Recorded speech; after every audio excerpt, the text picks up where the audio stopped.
Hello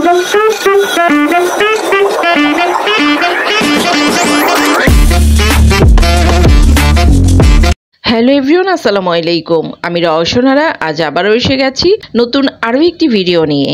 Bangladesh ভারতের দ্বিপাক্ষিক সম্পর্কের টানাপোড়েন আর ভারতের ভিসা সীমিত করার প্রভাব সরাসরি পড়েছে রিক্সা চালকদের ওপর কলকাতার। প্রতিবেশী দুই দেশের উত্তেজনাপূর্ণ সম্পর্ক পশ্চিমবঙ্গের রাজধানী কলকাতার মিনি বাংলাদেশ খ্যাত মার্কুইজ স্ট্রিটের ৮০ জন রিক্সা চালকের জীবন জীবিকার উপর ভয়াবহ সংকট ডেকে এনেছে।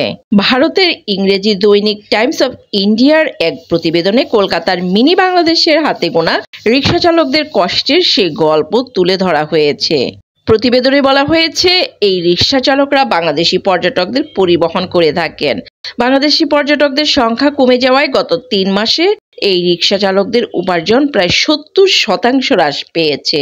তাদের মধ্যে বেশ কয়েকজন এই পেশা ছেড়ে দিয়ে নতুন কাজ শুরু করেছেন। সাম্প্রতিক পরিস্থিতিতে বাংলাদেশি পর্যটকদের ভিসা সীমিত করেছে ভারত, যে কারণে বর্তমানে বাংলাদেশ থেকে কিছু সংখ্যক মানুষ কেবল চিকিৎসার জন্য কলকাতায় যাচ্ছেন।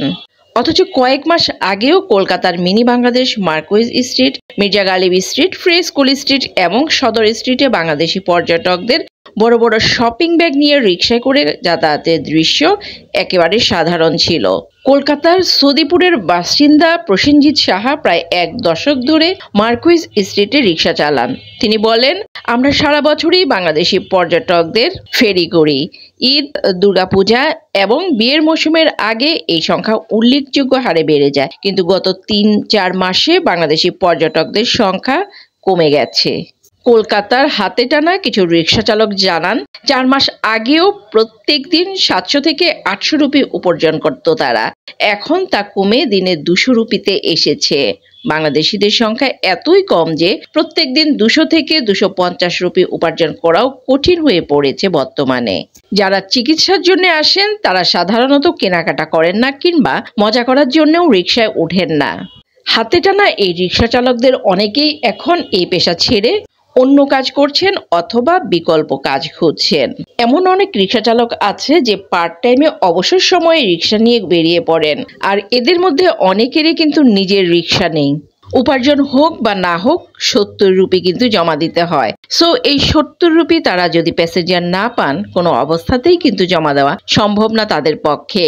আর এজন্যেই কিন্তু অনেকেই এই পেশা ছেড়ে দিয়ে অন্য বিকল্প আরেকটা পেশা ধরেছেন।